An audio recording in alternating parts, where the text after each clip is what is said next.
Shit, where's my... I left my advisory up there.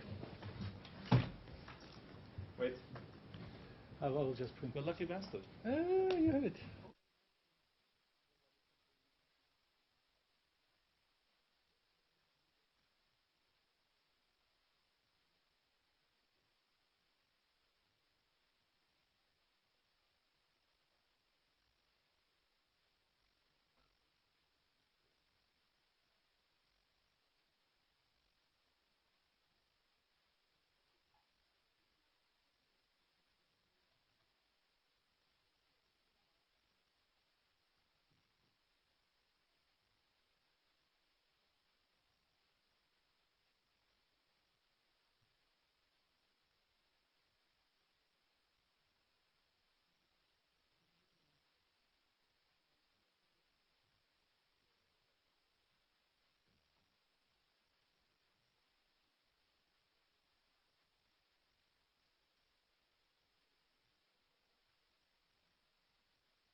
good. Oh, that's all right. It's more relaxing. Mike, I sent you a few lines. Have a look. Thank you. On WhatsApp.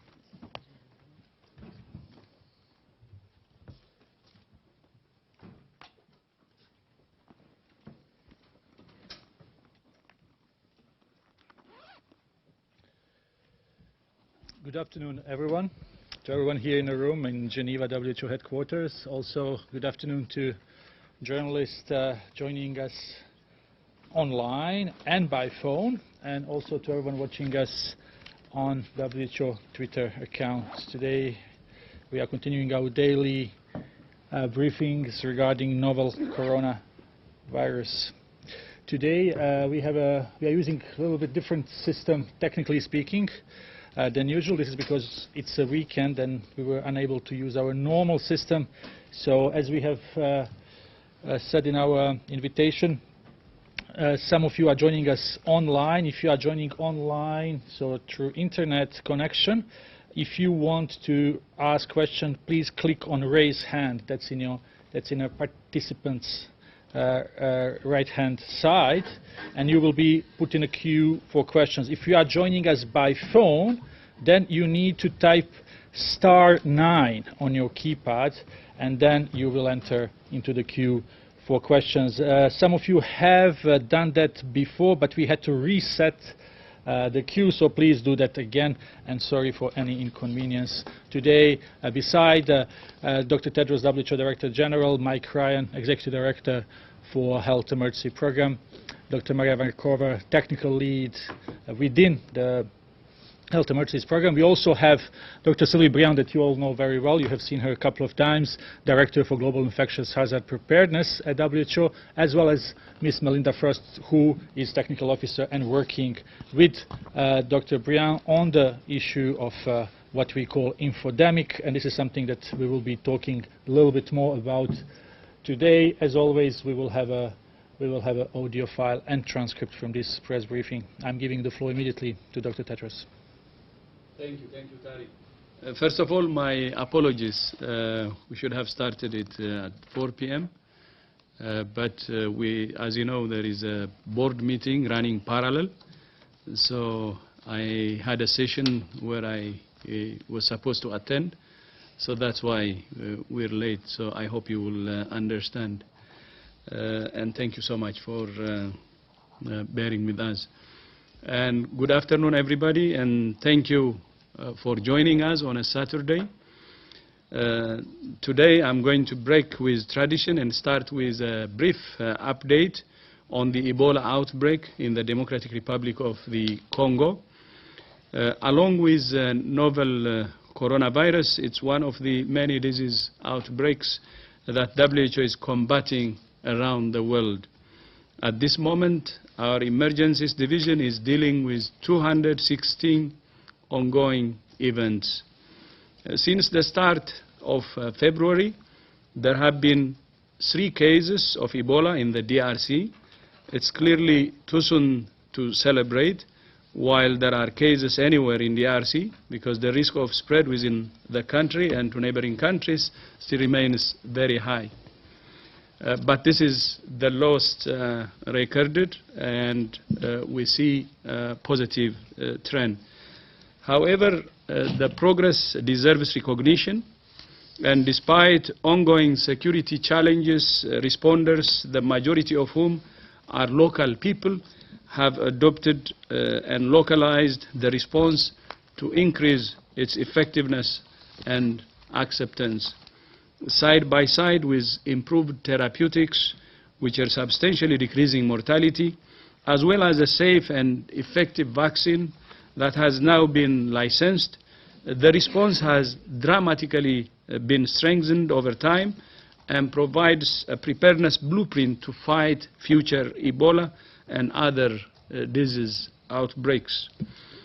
We must use the momentum in the DRC to finish off this Ebola outbreak and then look to the future by investing in building a strong and resilient health system that can quickly snuff out outbreaks in the future. And I would like to use this opportunity to thank the government of DRC for its leadership, and for our health workers and all responders, and to all partners who have supported the fight against Ebola. On the new coronavirus, here are the latest figures. As of earlier today, there were 34,598 confirmed cases in China and 723 deaths. Outside China, there were 288 cases in 24 countries with 1 death.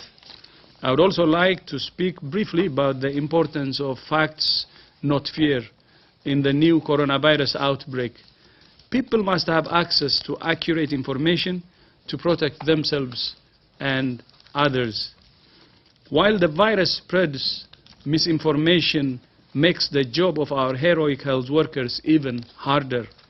It's diverting the attention of decision makers, and it causes confusion and spreads fear to the general public.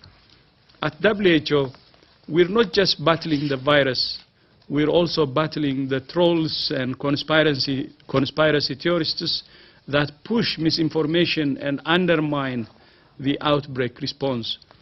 As the Guardian headline noted today, I quote, "Misinformation on the coronavirus might be the most contagious thing about it," end of quote. However, WHO and partners are fighting back with a four-pronged approach.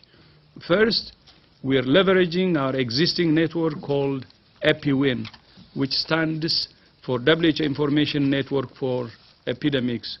The WHO's risk communications and infodemic management team actively track misinformation in multiple languages. Second, WHO's infodemics team is working hand in glove with our communications department to deliver information to a broader public audience. This includes addressing rumors by publishing mythbusters and live Q&A interviews with experts on our website and social channels and through the media. Third, we are also engaging with search, social and digital companies such as Facebook, Google, Tencent, Baidu, Twitter, TikTok, Weibo, Pinterest, and others. We're asking them to filter out false information and promote accurate information from credible sources like WHO, CDC, and others. And we thank them for their efforts so far. Finally, we're connecting with influencers through Instagram and YouTube, among others, to help spread factual messages to their followers with a focus on Asia-Pacific region. In essence, to fight the flood of misinformation, we're building a band of truth tellers that disperse fact and debunk myth. Before concluding, I want to thank those donors who have made contributions in the past few days since we launched the $675 million appeal to fuel the new coronavirus response. It's really important to make sure that all activities of the response are adequately funded at WHO and key partners. Just to mention the donors so far and to thank them: the United States, the United Kingdom, the Bill and Melinda Gates Foundation, the Netherlands, the Czech Republic, Japan, and the Wellcome Trust. But the response requires more funding, and we call upon all donors to please step up. I thank you. Thank you very much, Dr. Tedros, for this update on Ebola situation in the Democratic Republic of the Congo, as well as update on coronavirus. So we will start taking questions. Just to remind again those who are online, we already have a few questions online. If you are on your internet connection, then click raise hand in the right-hand side of your screen. If you are by phone, please push *9 on your *9 on your keypad if you are calling by phone. Any questions here in the room? Mark, please. If you can. Yes, Mark Webster from China Global Television. No, it's okay. Go ahead. Yeah, okay. Could I just ask you, Dr. Ryan, you said yesterday you've been in talks with some of the operators of the cruise liners, where the people have been quarantined. The implication, I thought, of what you're saying is that each time there is a new outbreak, that means an additional 14 days of quarantine. Was that a correct understanding, or is it in fact? Because that would potentially be a very, very long quarantine indeed. Thanks for the question. No, it was really, we have ongoing discussions with the, not with the cruise line companies per se, but with the authorities who are taking care of the investigations and the support to people on board. And certainly we have ongoing technical discussions with our colleagues in Japan, and we'll follow up again tomorrow with another technical call. So it's really about understanding how patients are being, not patients, people are being managed on board. So how they're being cohorted in different groups, because if you assign 3,700 people to the same risk group, and then there's one more case, then you assume that possibility that 3,700 were exposed. That's not true, but you have to make that assumption. So by breaking the groups on board down into smaller numbers, you can then allow some people to pass through the incubation period, but some people might still be at risk. So this is really, and many around the world, and many authorities, actually, if we look at we were in touch with health authorities in the Caribbean today, because they have many experts in how you investigate and contain infectious diseases on ships, because the Caribbean health authorities have great experience of dealing with this. So we're reaching out to other partners as well. So the aim here is to ensure, and we again thank the Japanese authorities for the care they're providing, and remember they are doing that. Anyone who is sick or is positive has been taken to care. But we're also working to ensure that those individuals who are left on the ships are able to get off as quickly as possible, and just ensure the protocols and the algorithms can work, and we don't end up with an unfortunate consequence of people having to stay too long in that situation. Thank you very much. We will take one more question here. Dario, please. Dario Kuba from AFP. I was just wondering, there was a conference in Singapore at the Grand Hyatt earlier in January where several infections apparently occurred there. I was just wondering if you're taking particular interest in that, and if there is a possibility of a super spreader or anything like that at this hotel. Also on the name, I just know China today is calling it, named it novel coronavirus pneumonia. Is that what we should be using now, or do we wait for you, or how does that work? On the name, we're working on it. We're very close. So we will let you know as soon as possible. Investigation, yeah, Singapore? if I could start on the investigation in Singapore and elsewhere, and maybe others want to comment on this.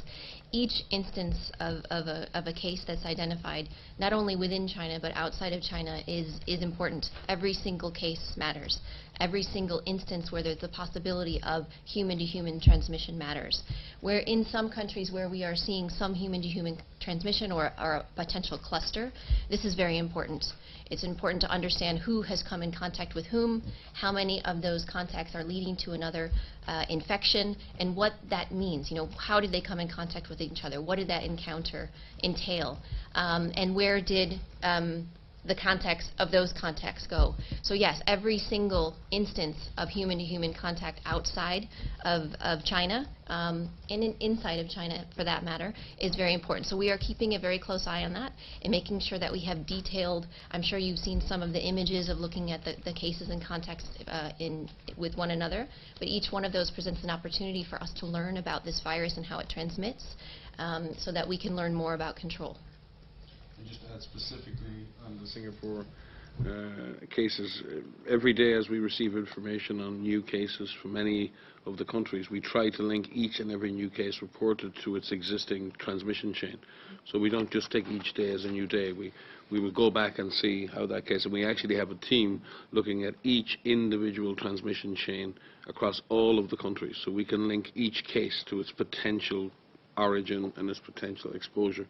And at this case, we do keep the situation in Singapore. We had the cluster in Germany. We have clusters in various places. And the clusters are of great interest to us because, number one, they allow us to understand the virus, and number two, they are, as you say, particular opportunities for the virus to spread. So we're keeping an extremely close eye on clustering of cases. Thank you very much. Stephanie, and please one question per person. We have a number of questions online. Stephanie, please go ahead. Thank you. Reuters, Stephanie Medhey. For Director General, if possible, sir, there's been anticipation of this WHO-led international mission. I believe on Wednesday you said it was very, very close. Can you tell us where you are on that? The board is ending. Are you able to make any announcement? And is the ball still in China's court? Can you confirm, the status? Have you submitted names? Yes. To the Chinese authorities? Yes, we have submitted names, and I got a response actually today. So the team leader will be leaving either Monday or Tuesday. That's what we're aiming at now, and then the rest of experts will also follow after that. So got a response today. Can you, just a clarification, can you a follow-up, can you say whether there will be CDC members as a part of that technical team, please? That's we hope so. We have already submitted a list. So we hope, yeah, we hope so. Thank you, Stephanie. Now we will go online. Kai Kupferschmidt. Kai, can you hear us with this new system? Yes, thanks. So I'll follow up on that because that was the question I also had. Is there any more information you can give us on who will be part of this team? Can you name the leader, and can you say a little bit about what their remit will be there, where they will go? We will publicize everything as soon as we're ready, but we have already a team lead identified. But I think it would be good if we can release it with the rest of the team. Thank you. Thank you. Thank you, Kai. Now we will go to the next one. It's Anne Galland. Anne, can you hear us? Oh, hi there. Hi, thanks very much for taking my question. Yeah, it was about the outbreak in the ski resort and the 5 British people. Sorry, I'm going a bit UK focused here. I just wondered if you're concerned about a ski resort, an outbreak at a holiday resort like that, with lots of people flying in from different places and then flying out again, and also whether you'll be able to quarantine people that have come into contact with these people that have been diagnosed with the disease. Thanks very much.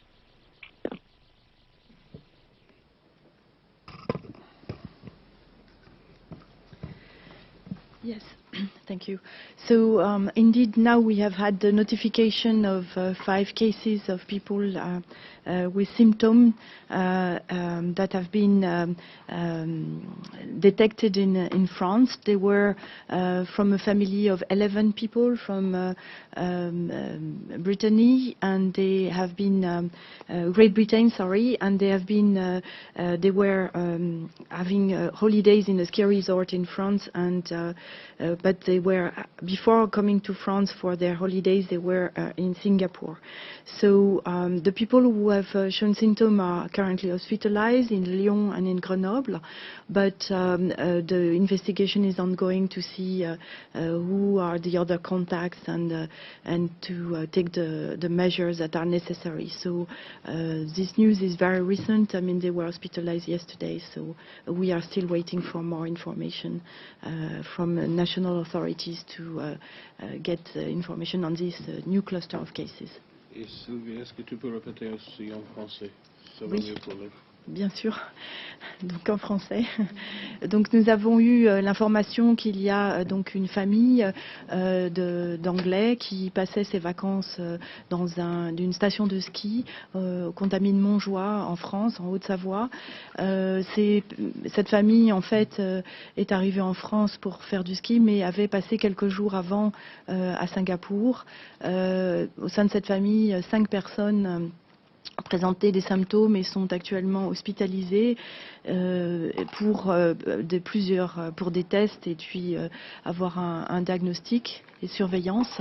Et donc l'investigation est en cours pour évaluer la taille des contacts, enfin le nombre de contacts, et aussi faire le suivi des gens qui présentent les signes de la maladie. Thank you very much, Dr. Briand. Next question is Imogen from BBC. Imogen, can you hear us? Yes, can you hear me? Yes, we can hear you. Please go ahead.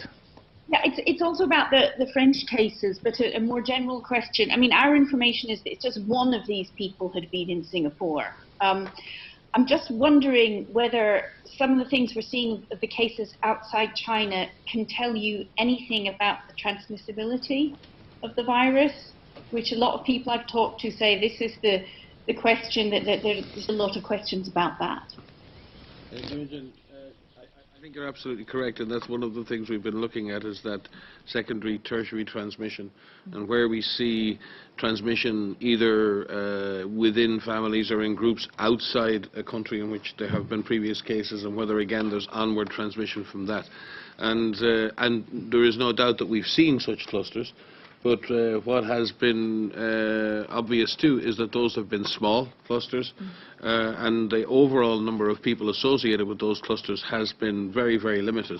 The question remains as to whether we're in a lag phase and the rate of infection may pick up, or whether we're seeing more what is the natural history of the disease. And it's way too soon to tell that, but it is why these clusters are very unfortunate, and we feel particularly sorry for families who get caught up in this. It's a very frightening time. But those clusters also can teach us a lot about the natural dynamics of disease transmission, and we're doing exactly what you're actually suggesting, is looking very closely. If I can add to that, just to say that it is what we need are these detailed investigations that are happening in all of these clusters, and these are ongoing as we understand. But in these investigations, following all those cases, following all those contacts, so that we can actually quantify what is happening in terms of transmission, in terms of shedding, in terms of if individuals are on the mild end of the spectrum or if they develop severe disease. This can help us really better understand this virus. Thank you very much. We have a couple of other questions where we were not able to identify the caller, so we'll ask the next caller, who is calling us from Japan, if you can introduce yourself and media you are working for, and then ask the question. Please go ahead. Okay, hi, could you hear me? We can hear you very well.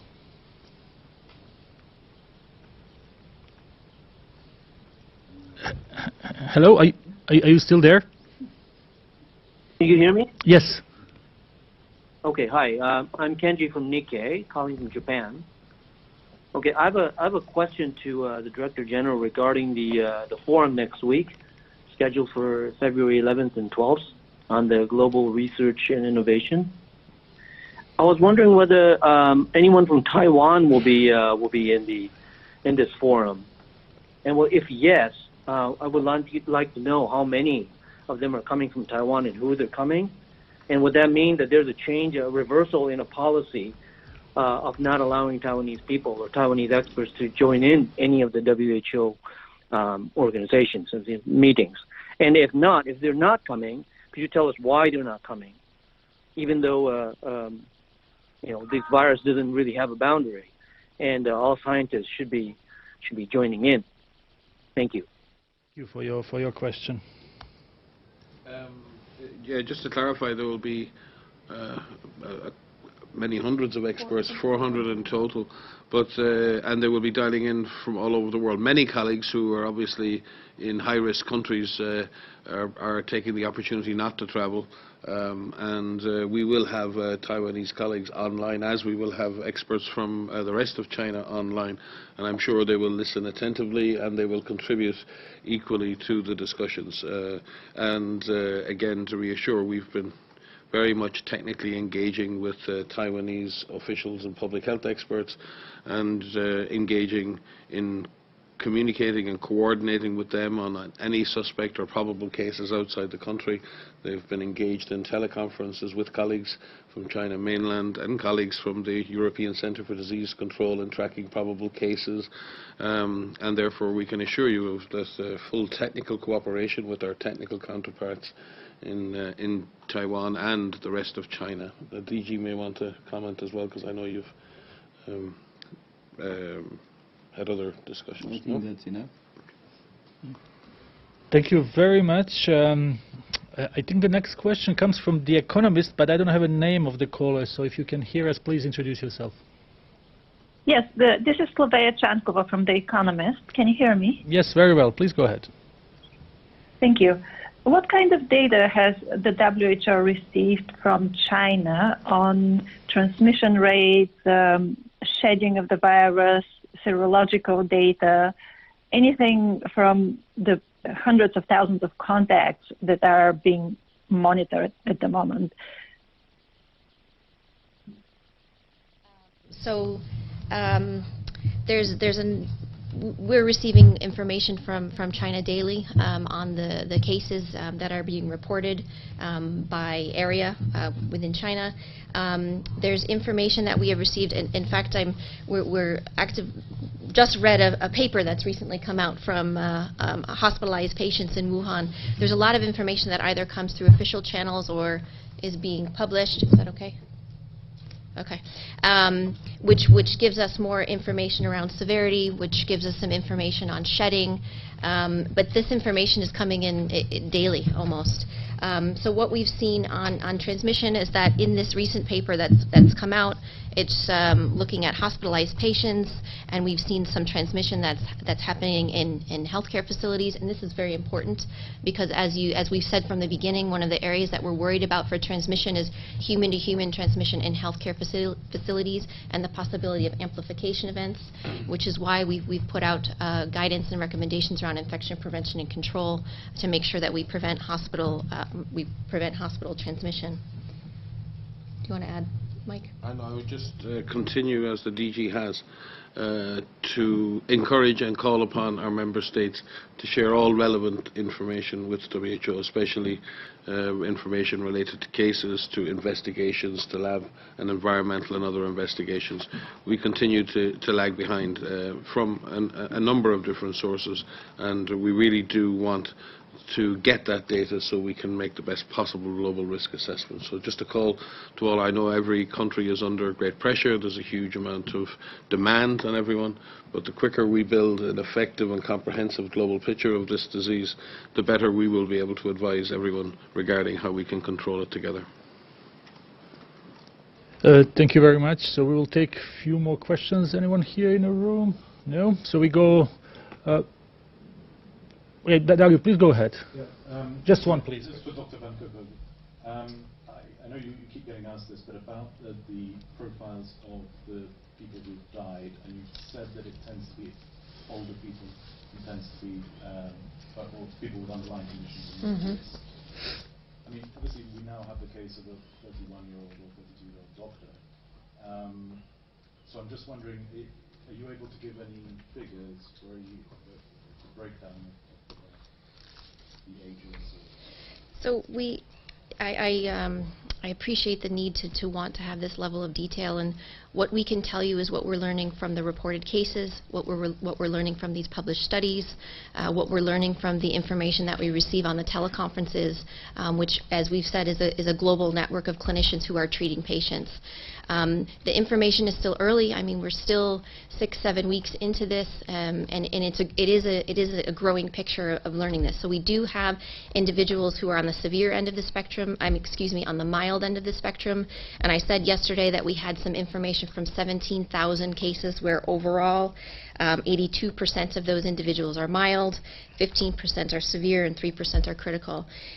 We do have some information of mortality by age, which, as we've said previously, increases as age increases, with the highest mortality in those above 80 years old.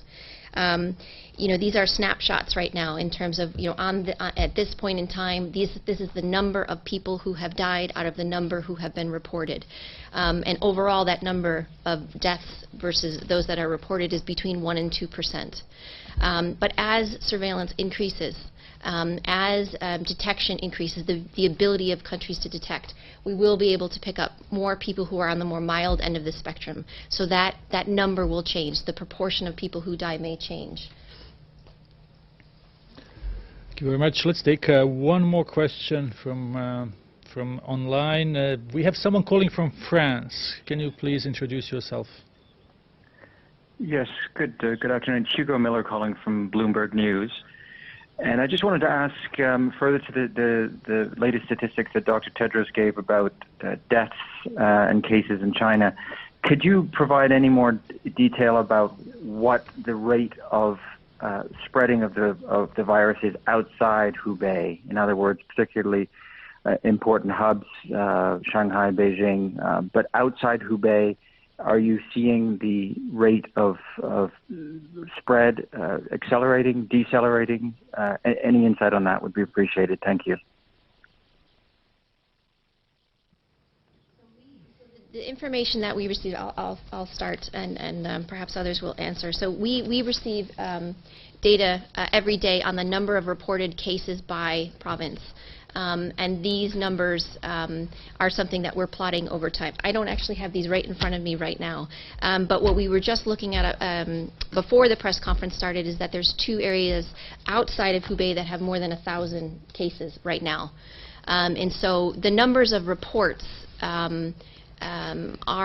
it's hard to say if these are increasing or decreasing, because what we really want to know is when the symptom onset was. Not just the number of cases reported per day, but when that symptom onset was, so that we know if there's an acceleration or if there's an increase or a growing epidemic, or if it's actually turned. Yeah. And in addition, there has been a stabilization in the number of cases reported from Hubei. And we're in a sort of a 4-day stable period where the disease or the number of reported cases hasn't advanced, and that's good news and may reflect the impact of the control measures that have been put in place.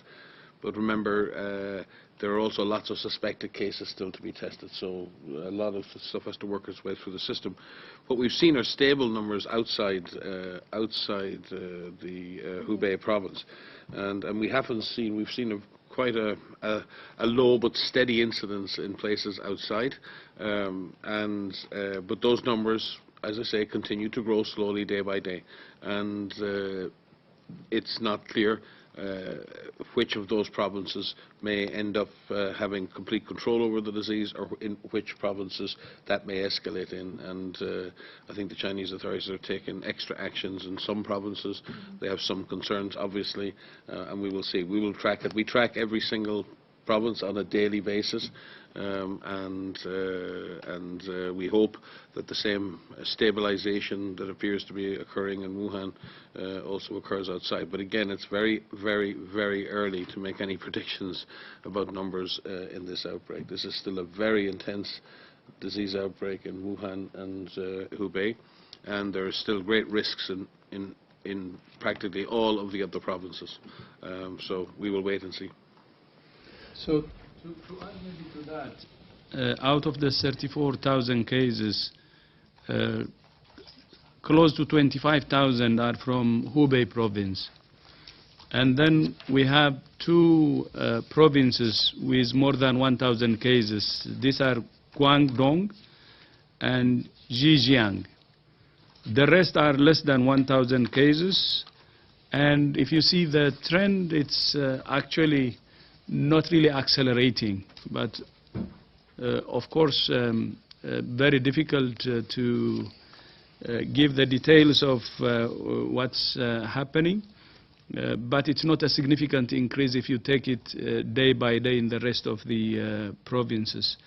So the centerpiece is actually Hubei, and even in Hubei we see some stabilizing in the last 4 days, but even that I think we have to understand it with caution, because as you know, epi curves can show some stability for a few days and then they can shoot up, and especially with, as you said, super spreaders and so on, and community transmission, it's very hard or not really right to speculate. But what we know is we have to give it our best, especially at the source, especially in Hubei province, and I think that's paying off, because the spread to the rest of the world from Hubei is really, to the rest of China and to the rest of the world, it is actually slow. In the rest of the world, we have 288 cases. And the increase is slow since we declared peak. But again, even the global spread, I said it many times, it's slow now, but it may accelerate. So while it is still slow, there is a window of opportunity that we should use to the maximum in order to have a better outcome and to further decrease the progress and ultimately stop it. And we will take really the last question from our friend Helen Branswell. Helen, can you hear us? Yeah, I can. Can you hear me? Not so well. Can you speak a little bit louder, please? Sure. I wanted to follow up on something Maria said a few minutes ago about having data showing the demographics of the fatal cases. You said the rate was higher above 80. Can you give any more detail? Thanks, Helen. So I can give you a snapshot of some case fatality rates by age. It's not recent, but it's based on 7,000 cases where we see an increase in age, where the highest was above 80 years old. And it does steadily increase if we look at under 29, 30 to 49, 50 to 59, 60 to 69, and then the highest in that 80. But again, so one of the things that's really important when we're considering mortality, when we're considering deaths, is looking at these individuals who are infected with this novel coronavirus and if they have underlying conditions. We do know that there are certain underlying conditions that make people more at risk for developing severe disease and death. And this profile is still the same as we reported previously, with underlying conditions such as diabetes and hypertension. And so those are important things to collect. We have recently released a case report form, a clinical case report form, which we are encouraging hospitals and clinicians to use so that standardized data collection can be captured from patients who are hospitalized. And by using this form, we will get a better picture of how individuals who are infected with this virus, what their disease progression is, and so that we can capture this information to have a better picture of what disease and severe disease looks like. Thank you very much. With this, we will conclude this daily press briefing. The audio file will follow shortly, and we will have a transcript hopefully tomorrow morning posted on our website. I thank all of our guests, all those online and those watching us on our Twitter account. Thank you very much, and maybe see you tomorrow. Thank you.